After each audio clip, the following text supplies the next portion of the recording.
Hey guys, welcome to Beyond Infinity. This is Shubham Srivastav and I am your biology mentor at this platform. In this video, we are going to start a new unit that is Human Physiology. Human Physiology जो हमारा unit है इसके अंदर हमें बहुत सारे chapters से deal करना है, जहाँ पर हमें देखना है हमारा डाइजेस्टिव सिस्टम।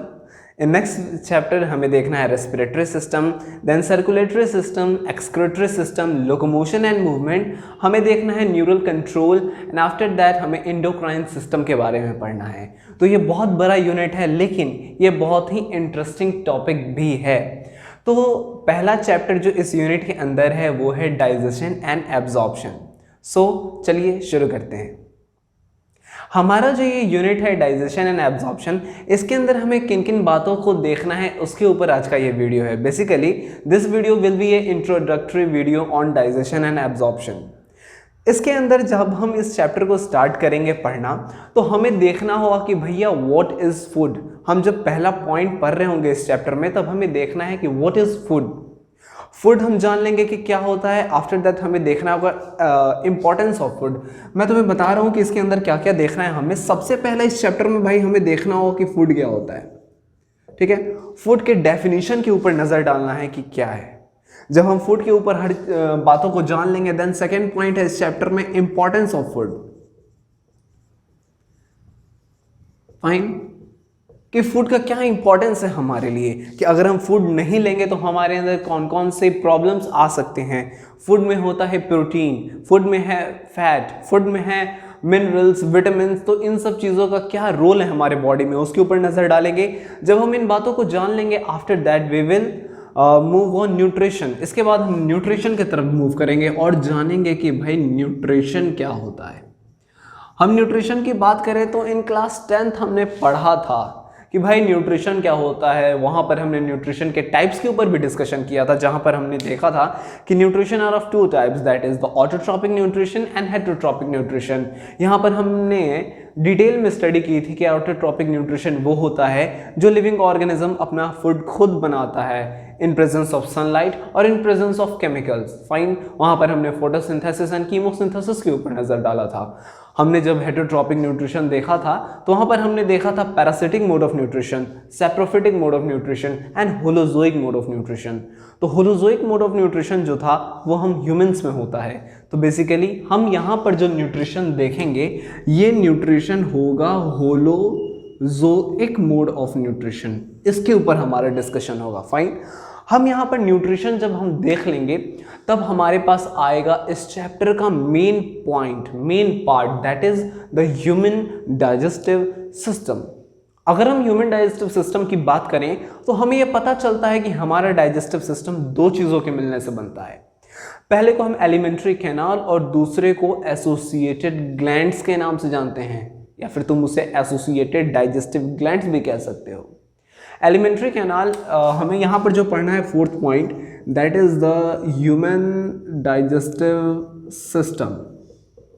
फाइन, तो ह्यूमन डाइजेस्टिव सिस्टम में हम जानते हैं कि दो चीज़ों का मिलके ये बनता है। एक को हम कहते हैं एलिमेंट्री कैनाल,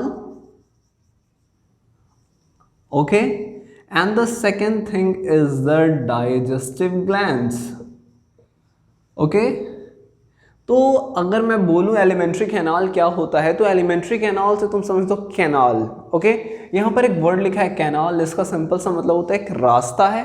फाइन, तो बिल्कुल एलिमेंट्री कैनाल एक सिर्फ और सिर्फ एक रास्ता है जिसके थ्रू हमारा फूड हमारे बॉडी में मूव करता है।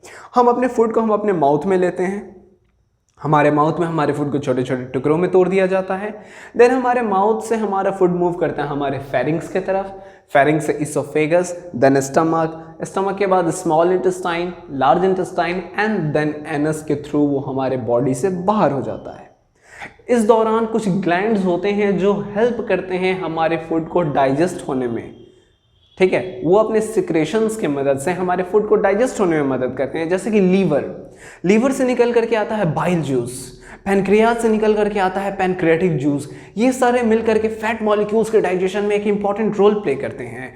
यहाँ पर देखा जाता है कि प्रोटीन्स का डाइजेशन करवाया जाता है। हमारे माउथ में सलाइवरी ग्लैंड से निकल करके आता है सलाइवरी अमाइलेज। ये सलाइवरी अमाइलेज स्टार्च के डाइजेशन में मदद करता है। तो उन सब चीज़ों को हम डाइजेस्टिव ग्लैंड्स के अंदर रख देते हैं। फाइन, जहाँ पर हमने रख दिया है सलाइवरी ग्लैंड को, हमने रख दिया यहाँ पर लीवर को, और हमने यहाँ रख दिया है पैनक्रियास को। इन सारी बातों का डिस्कशन करना है हमें इस चैप्टर के अंदर।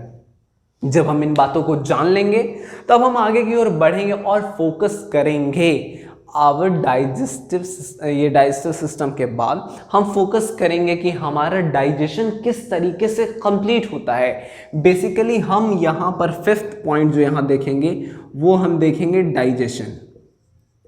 Digestion processes.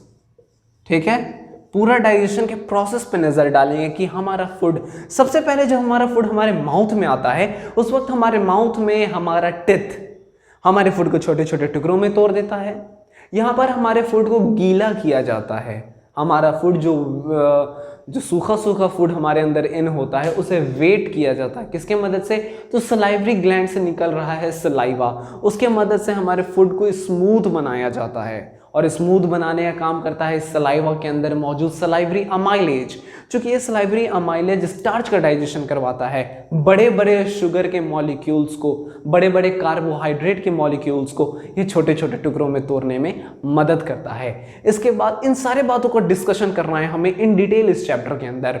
इसके बाद जब हम आगे की ओर बढ़ेंगे तो हमें देखना है कि फेरिंग्स में किस तरीके से फूड आता है। इसके बाद इस इसोफेगस के बाद जब स्टमक में हमारा फूड इन करता है तो वहाँ पर किस तरीके से पेप्सिन के मदद से हमारे प्रोटीन्स का डाइजेशन करवाया जाता है। हमारे स्मॉल इंटेस्टाइन में किस तरीके से फैट मॉलिक्यूल्स का डाइजेशन बाइल और पैनक्रियाज के मदद से करवाया जाता है। किस तरीके से सकस इंटेरिकस के मदद से रेस्ट ऑफ द डाइजेशन को कंप्लीट करवाया जाता है। किस तरीके से यहाँ पर वाटर का एब्जॉर्प्शन होता है और फाइनली अनडाइजेस्टेड फूड हमारे बॉडी से बाहर आ जाते हैं। इस चीज़ों को हमें इस टॉपिक के अंदर देखना है। एंड डाइजेशन के बाद आएगा एब्जॉर्प्शन।